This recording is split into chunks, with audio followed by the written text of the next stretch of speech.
Hello and welcome to Politics Today. I'm Farooq Patafi. Once again, we are going to talk about politics of Pakistan, the political situation. We know what has been happening. We saw Peshawar Jalsa, and of course, there is a growing alarm in the country that the infection rate or positivity rate is increasing. Yesterday, we pointed out that perhaps there was a discrepancy that was quite intriguing. That positivity rate is high, but mortality rate is low. But we saw in past 24 hours, the number usually at 30s actually exceeded 48. So that number also is frightening. The government of Pakistan, the NCOC, have come up with various measures like shutting down schools for the time being. Similarly, the government has disallowed the holding of marriages or functions inside. And especially when it comes to restaurants as well. This is one aspect that we have to talk about, because on the political side as well, the opposition keeps on vowing to keep on protesting as much as possible. We know that Mian Nawaz Sharif's mother passed away, and after that there was speculation what happens to Mian Shehbaz Sharif, what happens to Mian Nawaz Sharif. But that, as I pointed out yesterday, is an outlier. At this moment, there are many dynamics at play, and we are going to talk about all these matters. Remember, another big development is final tally of Gilgit-Baltistan results, where it seems that PTI is slated to get somewhere around 24 out of 33 seats. This is a big number. We will try to understand how this PTI, when direct elections took place, it was leading in 10 seats. So how exactly does this increment come? Especially when you are looking at the total number. Remember that out of 33, 24 are direct seats, and rest are specialized seats, and we are going to talk about all these matters and more. In order to help us understand these issues, we are joined by Amir Hussain Saab, a senior analyst, also hails from Gilgit-Baltistan. He is going to help us understand these matters. Thank you very much, Amir Saab, for being part of the program. Next to him is Ahmed Jawad Saab, Central Secretary Information, Pakistan Tehreek-e-Insaf, the ruling party. Thank you very much, sir, for being part of the program as well. On Skype, we are joined by Rana Ehsan Afzal Saab, a leader of Pakistan Muslim League Nawaz, the key opposition party. Rana Saab, thank you very much for being part of the program as well. Ahmed Jawad Saab, I have to start with you. And I have to ask you, at this moment, we were hoping that the government is going to appeal to the better angels of the opposition. That doesn't seem to be happening. Asad Umar Saab keeps on talking about a committee being formed, but this idea that at this moment there should be a hiatus of politics, especially winters are here and then corona is spiking, that kind of an approach where a leader reaches out to the others is not happening. Farooq, according to today's information, Speaker of National Assembly, he has already formed a parliamentary committee, and he was asking for its session, but opposition has boycotted that. So the initiative is already there in the parliament, but it has not been responded. But just to clarify, when I talk about reaching out, I am not talking about legislators. I am talking about executive reaching out to the opposition. That is not happening. Imran Khan Saab, the Prime Minister actually reaching out, or the President of Pakistan reaching out? First of all, I think NCOC, which is now the national forum, which is reviewing, evaluating and deciding about the strategy of corona, and it is not now, it is since February this year, and it is because of the successful, I would say, the role of NCOC, which is well participated by the provincial government, whether opposition or the government. So, I mean, this has worked very well. But in addition, if you want to discuss it in the parliament, I think that's a constitutional way that the speaker is authorized to take such initiatives. He has taken that initiative, but opposition does not seem to be responsive to that. So I Right. think, but you realize- this is not the issue. Right. But I think the main issue, Farooq, if you allow me, Yeah. it is the government appeal to the opposition not to continue with the political processions which they are doing very Right. consistently, constantly, and in different cities. The next is in Multan also. Yeah. You know, basically the problem with these political procession is that, for example, if there are 20,000, 30,000, 40, 50,000 people Right. in that political gathering, imagine if there are few hundred corona carriers or patients Right. in the same gathering. It spreads now like you wildfire. imagine that a scenario before the start of political procession and the scenario after Right. the political procession Agreed. is complete, and then they go back to their houses, and Right. imagine the kind of chain reaction which will start. And also keep it in mind that before the Jawad Sahab, Ahmed Jawad Sahab, I understand your point of view and the concerns are the same. But when you say that Parliament is going to do something about it or NCOC is going to do it, it reminds me of a stitch in time. Because you are avoiding a direct contact between leader of your party and other parties, that means that you have to go through the indirect routes, and No, that is it's a not concern. indirect. Allow me to bring these in are the PMLN. constitutional approach. Sir, allow This me is a to- constitutional approach Sir, that how executive- to engage the opposition. Yeah, and but- how to create a national institution Right. which is participated by all regions of Pakistan and Allow taking me. care of corona. Right, but we are also a democracy and a political party is supposed to actually reach out to other political parties. Rana Ahsan Afzal Saab, you must be listening to the discussion that is going on. The question right now is, why is it that despite the spike in the numbers, your party has not curtailed or PDM has not curtailed its public engagements? That should have been a big issue. That doesn't seem to be that kind of a concern for your leadership. Remember in Peshawar, on stage we saw all leaders wearing masks, but your audience was devoid of masks and there was no social distancing either.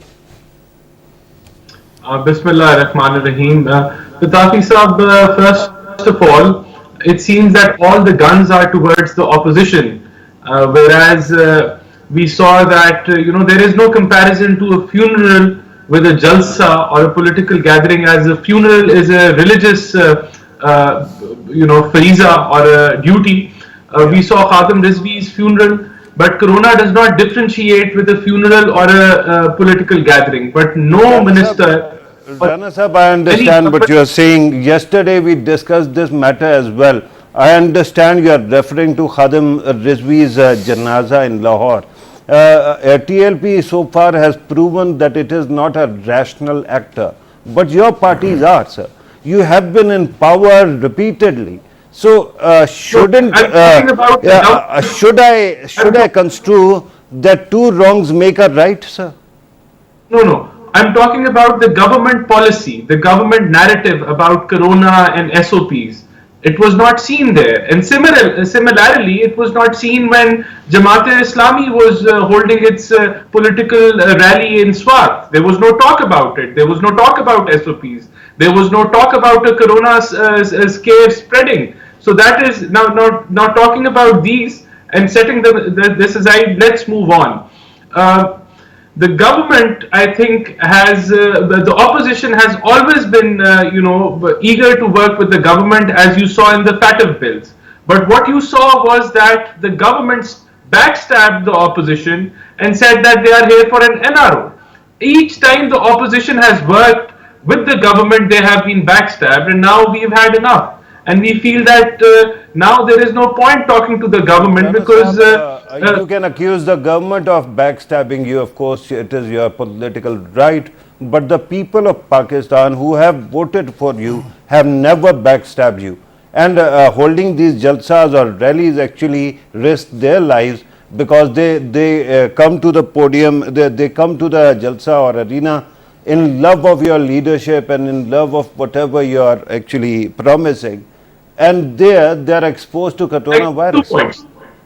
I'd like, first of all, we have instructed all our workers and supporters to come to the rallies with the proper SOPs and follow them. Number one. Number two, we feel that at this stage, where the government has driven almost 40 to 45% of the population of Pakistan below poverty line, that is a bigger threat than corona.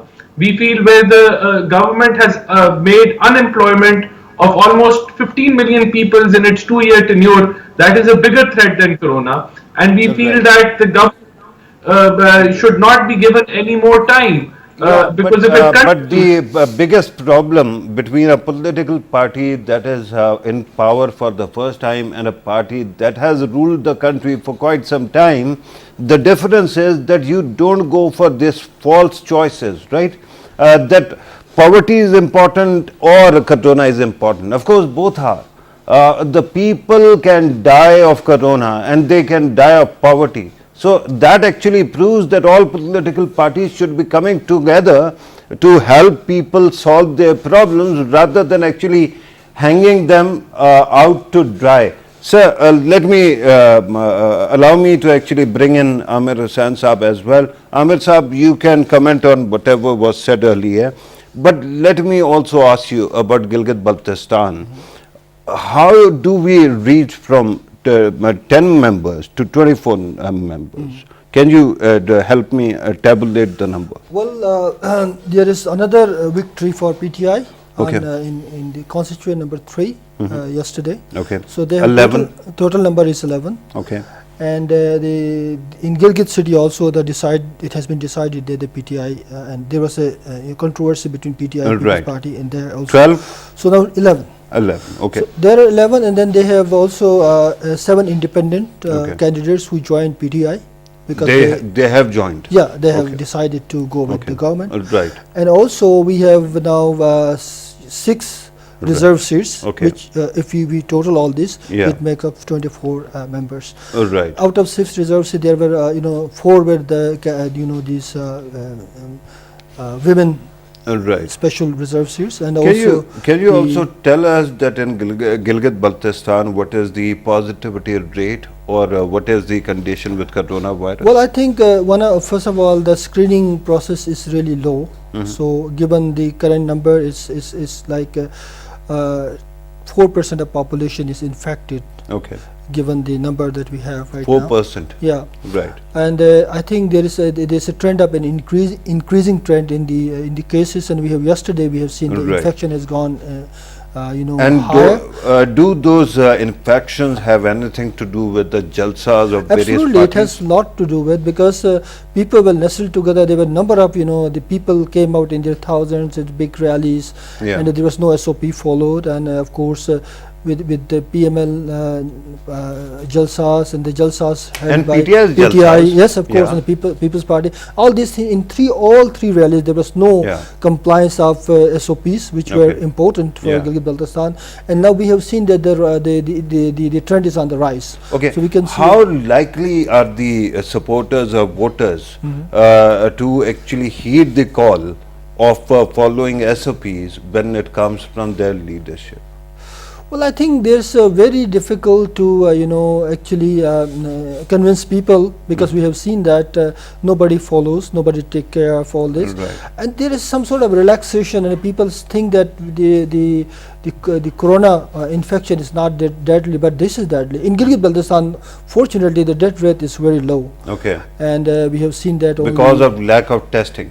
lack of testing, and also mostly for the lack of testing. And Before I go to Ahmed Jawad Sahab, very quickly, do you think there are some kind of lessons for political parties from Gilgit-Baltistan? absolutely, I think this first lesson is that when you do your political campaign, you must understand that you are doing for the people, and the people are not secure, and you put them under higher risk, then it is Right. not socially responsible behavior. I thought that you are going to tell me that regarding People's Party that you cannot do PTI, Yeah. right? in trying to undermine PTI, because PTI is going to have its own appeal, and no matter what you do, Absolutely. you are going to actually lag behind.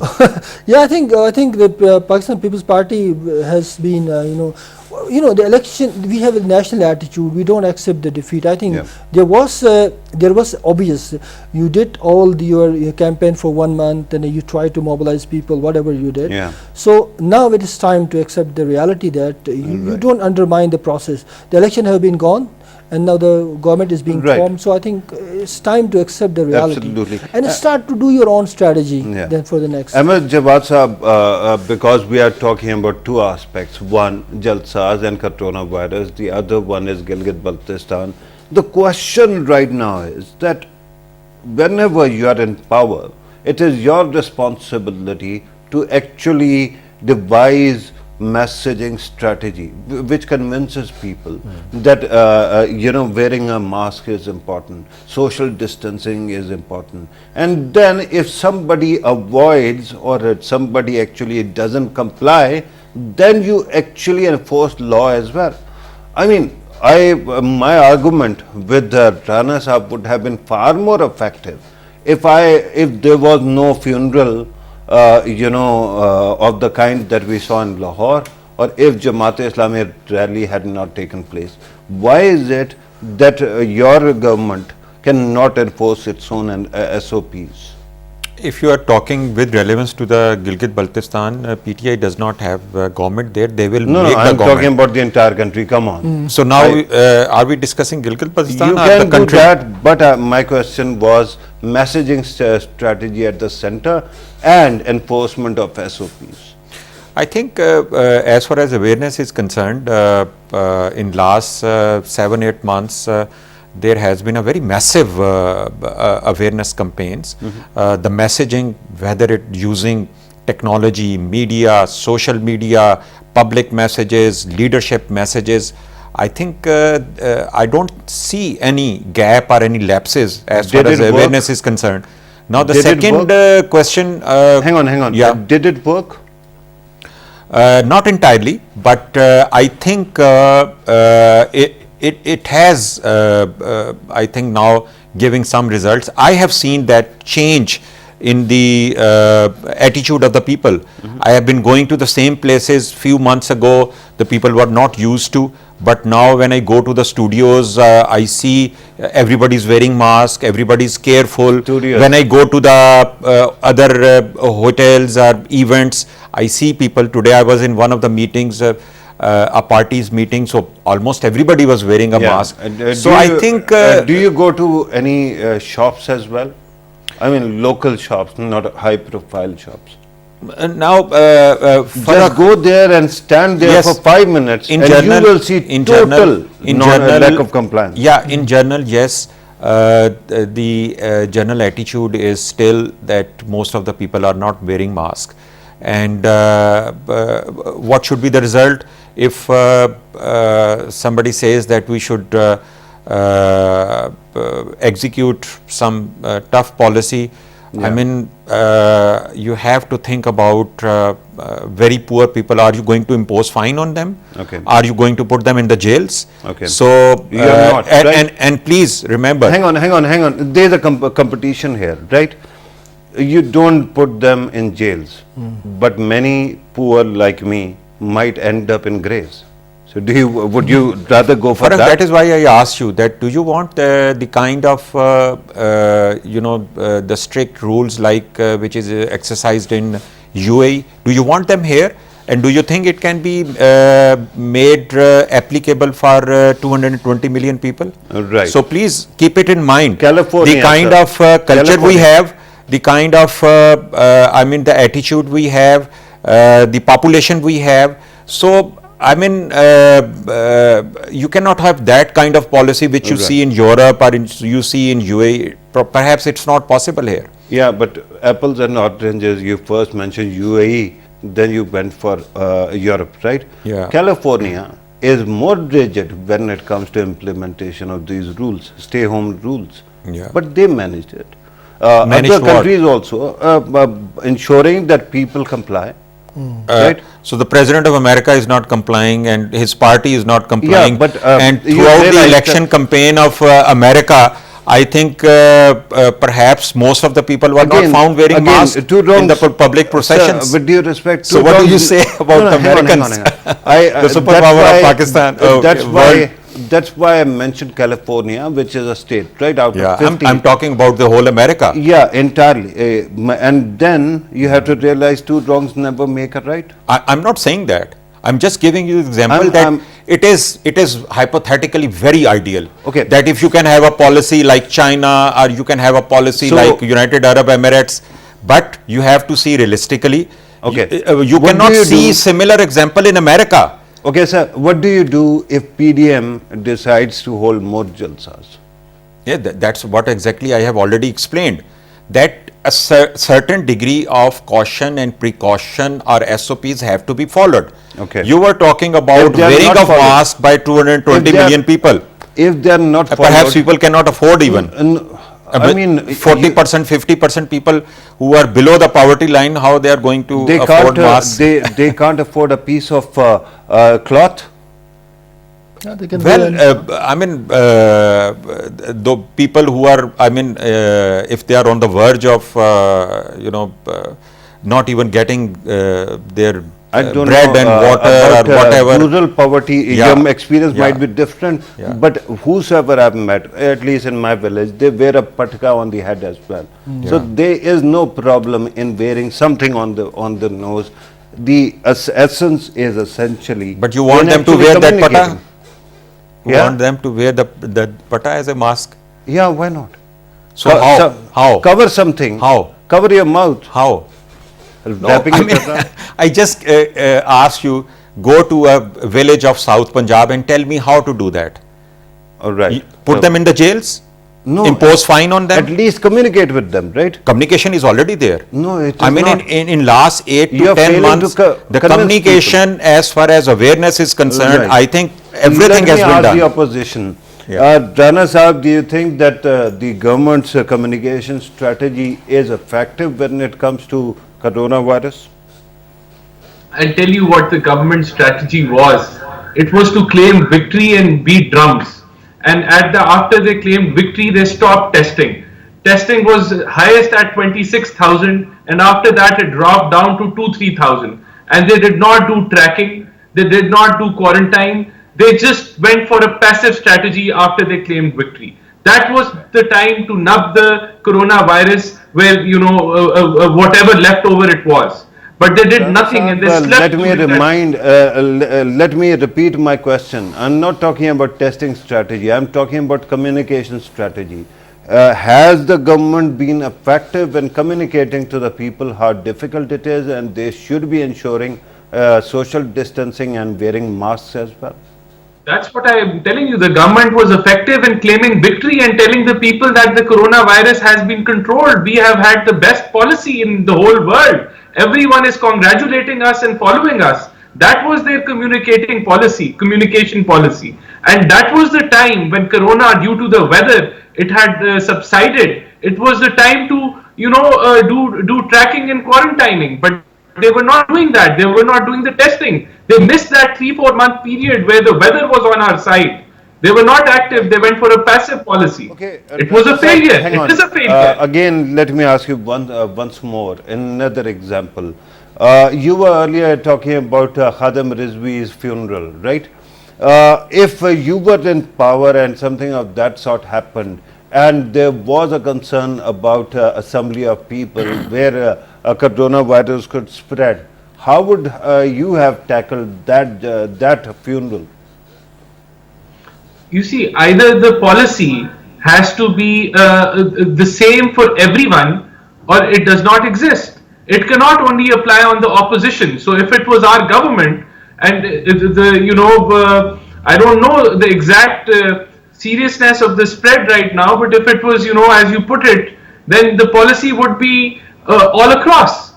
It would not be focusing only on the opposition. It would be the same for JUI. It would be the same. People are traveling on the buses. There are no SOPs. I'm in Faistabad right now, and I challenge you, go to Kacheri Bazaar, the 8 bazaars, and you'll see 30,000 people rubbing shoulders and there are no SOPs. So either the policy, there is no policy of the government on corona. Consistency is good, sir, Rana Sahab, but what exactly would be that strategy? I mean, Khatam Rizvi's funeral is taking place and there are 40,000 people or somewhere around there. How are you going to stop them, sir? Well, if we cannot stop them, at least we'd make sure that they follow the SOPs. For example, we have arranged almost 1 million masks. We have arranged sanitizers for our PDM Jalsas. So, at least if you cannot stop them, then you at least make sure that some sort of SOPs are being implemented. But that is not the case. Right, that is also a very interesting aspect. Let me ask Amir Sahab.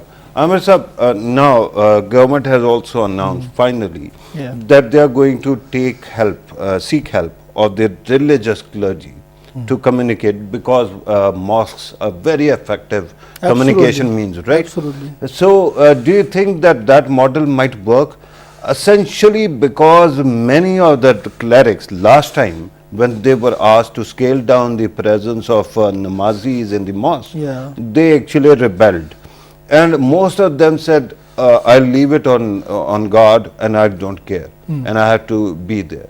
How do you actually convince them and convey it through them? Well, I think first of all, if you engage the religious mullahs in the local mosque and all that, who will listen to you? I mean, if you go to them, I mean, you have to convince them, because how? There is simple way. Mufti Munib, Khadim Rizvi, and a huge number of religious clerics. Last time when the government asked that the number is spiking, stop actually Friday prayers, they refused. And they threatened to march on Islamabad. Absolutely, because they know that there is no compliance everywhere. Because they see people going to the markets without doing any compliance. They see, At that time, markets were closed. Yeah, but still, these religious clerics, they will always go for their showing their might and power in the street. But I think there is some sort of... Here's a problem that I've never understood. I'm looking at what is happening in the US, in India, in Pakistan as well. My understanding of all the religions is that they come for the uplift of humanity. Yeah, absolutely. Right? There should so be. Human rights and the betterment of humanity must be the first concern. Absolutely. Why is it that the clerics fail to understand that? Because they are not well trained, they are not highly educated clerics. So we are going to first train the clerics and then communicate? Well, I think this is not time, but I think we have seen in our 73 years of history, we have not been able to provide a quality education for madrasas, for seminaries, where people could understand the rationale for everything. There is scientific reason. And religion would never forbid people from following scientific, learnings. Because we have seen that there is ultimately, it's all about, if it is even from God, God has given you wisdom. God has given you the power of inquisition to understand that the human beings are supreme beings in the world. So this message must go out, and I think if the senior people from government, for example, the President of Pakistan, the Prime Minister and others. Last time the President actually spoke to them. They brought twice he convinced them, and then they came out and refused to comply. Because then you have to, a consistent communication, consistent strategy of engaging them, and of course, they are human beings. The only way to convince human beings is through negotiation, through logic, and through bringing them together time and again. Time and again you do it. Even not the big Maulvis, the small mosque where people, they are small clerics who are performing prayers in the mosque. There you can, affect them if they don't send their followers out for a larger rally. So you can do in a decentralized manner as well. There are many ways to, Ahmad Jawad Sahab, do you think there is a strategy to actually convince the religious elite how to actually go about this thing and how to communicate? I think so far it has not been very successful on the religious matters. I mean, we have not been able to bring all the religious groups on one page of moon sighting. Okay. So in 72 years, Yeah, and, but and nobody, you are hang expecting. on. Sir, nobody dies in moon sighting, right? Coronavirus is an existential problem. Yeah, it's a very It is. We are talking about but human I'm beings. talking about the mindset. Okay. You see, the mindset behind corona or behind moon sighting, it is the same mindset, which Do is you- working on both sides, Hang and on. it's not easy to convince them. I'm glad that you gave me this answer. Do you Yeah. know who actually, whose body it is called Ruhat-e-Hilal Committee? Yeah. Government of Pakistan. Yes. 90% of these buildings, these structures, which are linked to any kind of religious seminaries, madaris, masajid and all, are subsidized by your Awqaf department. You have all the levers, and yet it is the government that keeps on struggling to convince them. Yeah. Why is it? Farah, this is something which we are facing in last 72 years. I mean, it is not something which has just popped up in last 2 years. Yeah, it is something which has a lot to do with the mindset, with the attitudes, with the religious ideas or religious extremism. You know, these are the factors which perhaps, yes, we should find some solution to them, and I think perhaps last Eid, where I think there was a consensus on the moon sighting. Yeah. So I mean, the efforts are on, and who's same going applies to the corona. And who's going to lead those efforts of course, regarding clergy? Government has Government to or lead. President? Last time it was Sadr-e-Pakistan who held meetings with the clerics. Farah, it doesn't matter. Anybody who can be acceptable to these groups, it can be president, it can be in the province, it can be governor or chief minister, even in the federal prime minister.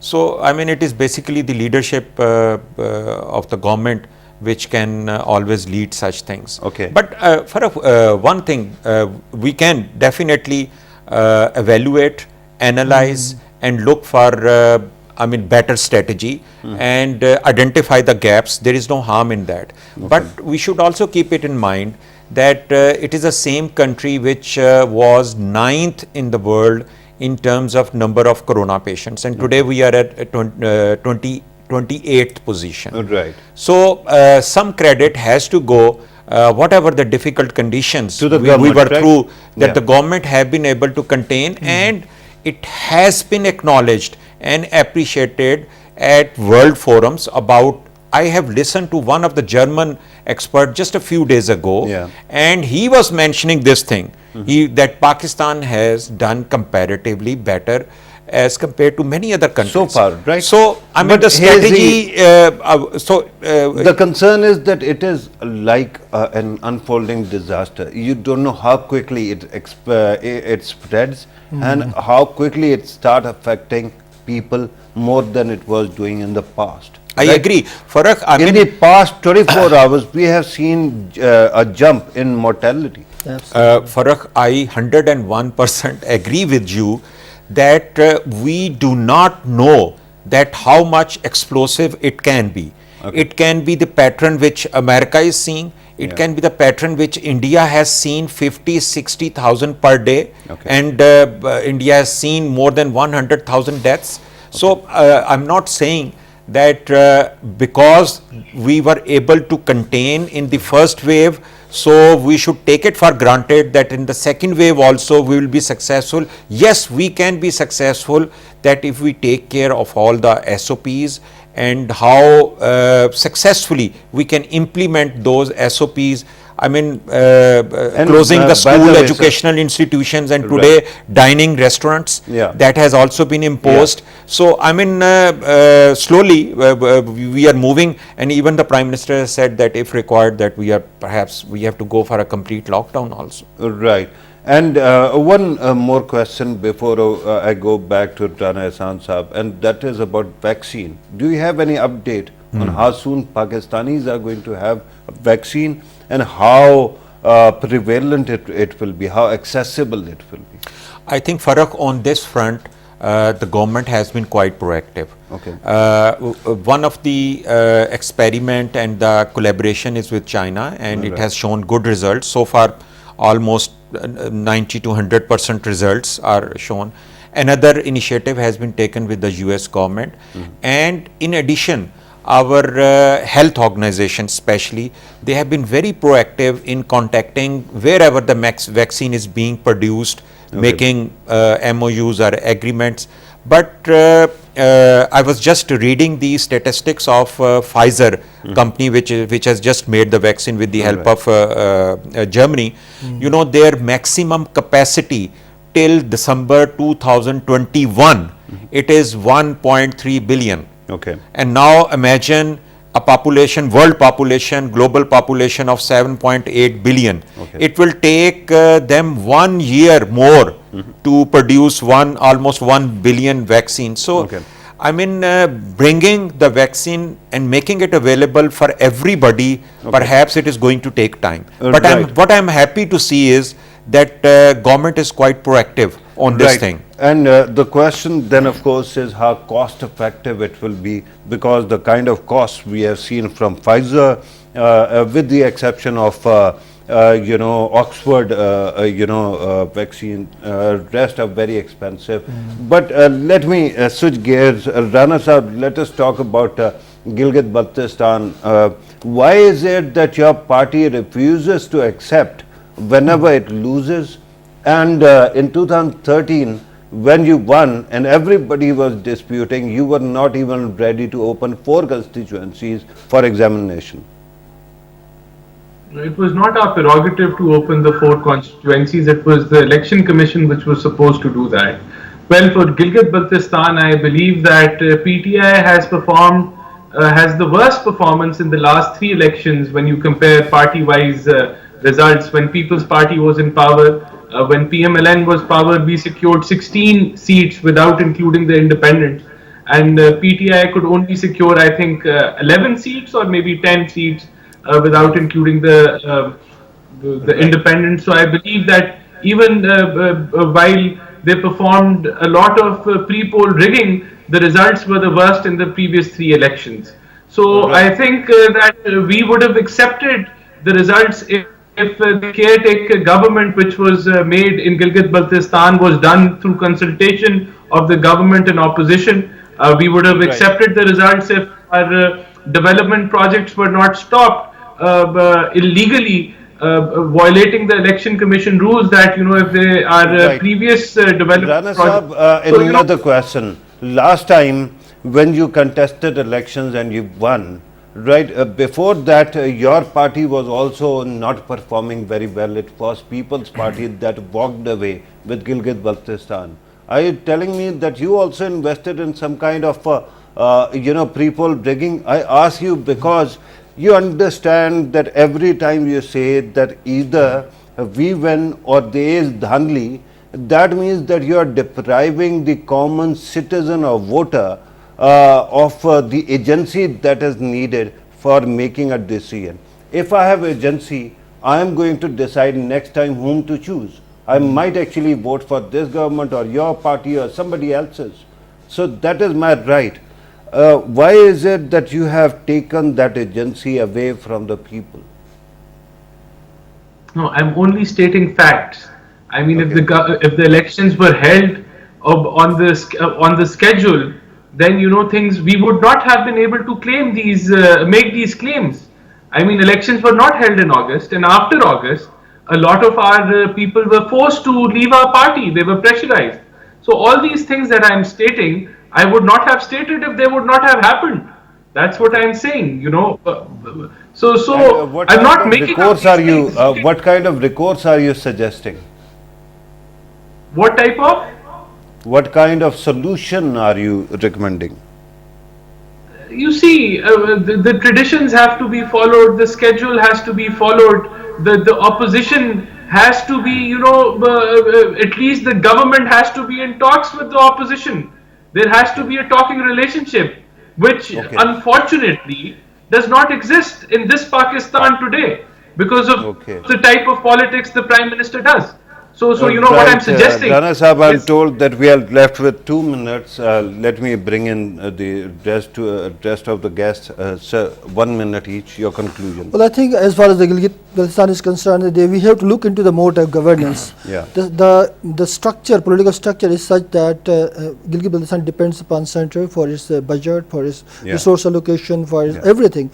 So unless you empower the local assembly, the result will be the same, because people are pragmatic. Okay. People will vote for the sitting government. Number one. Right. Number two is that if we look at overall structure, we have seen in the Pakistan People's Party, Pakistan Muslim League, and then PTI.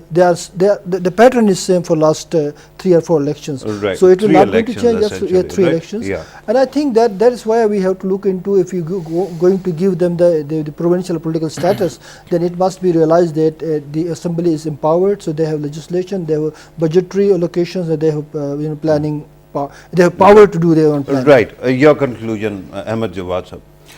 Farrukh, Gilgit-Baltistan election 2013 and 2008, the number of seats were basically divided between two major parties, People's Party and PMLN. Yeah.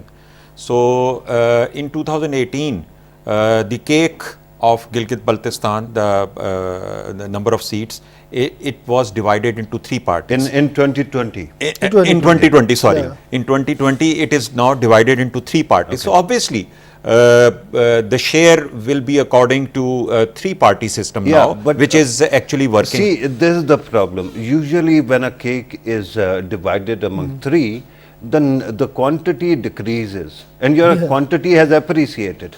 No, instead of 16 or 17 seats, Yeah. you walk away with 24. 24. So they are going to actually no, ask for- you have included the reserve seats also, and you have also included the 7 seats of independent. Okay. But if we just stick to the number of PTI seats plus the independent seats, Okay. this figure is exactly what the Pulse survey predicted. Okay.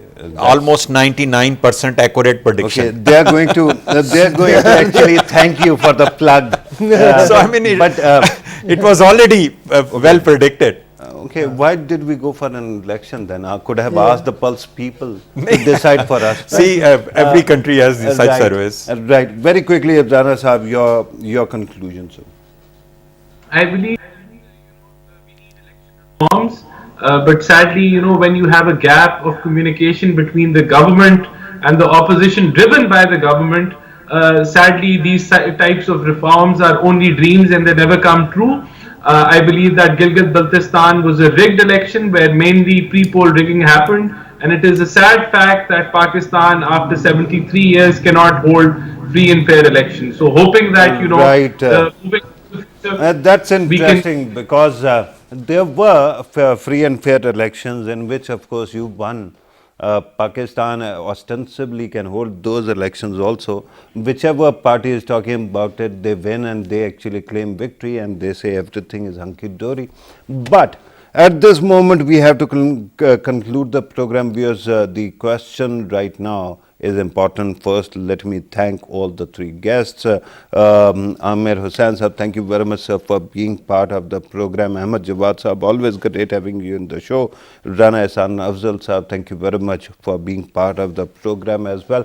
Viewers, the concern right now is the spread of coronavirus. We don't know how soon we are going to get a vaccine. We don't know whether majority of Pakistanis will be able to afford it, whether the state of Pakistan will be able to afford it. At this moment, precaution is the best cure.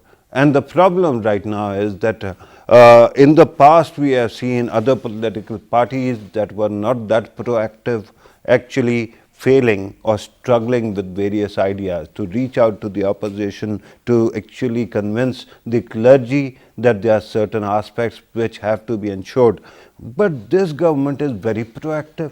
So we have to hope that instead of becoming a prisoner of their own promises or their own principles, they realize the first principle is to ensure the well-being of the people of Pakistan.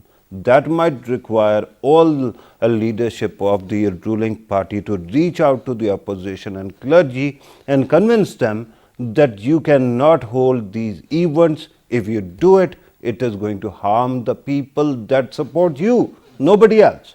This was today's program. Let us hope in coming days we see that kind of an optimistic situation. Thank you very much for watching. Take care.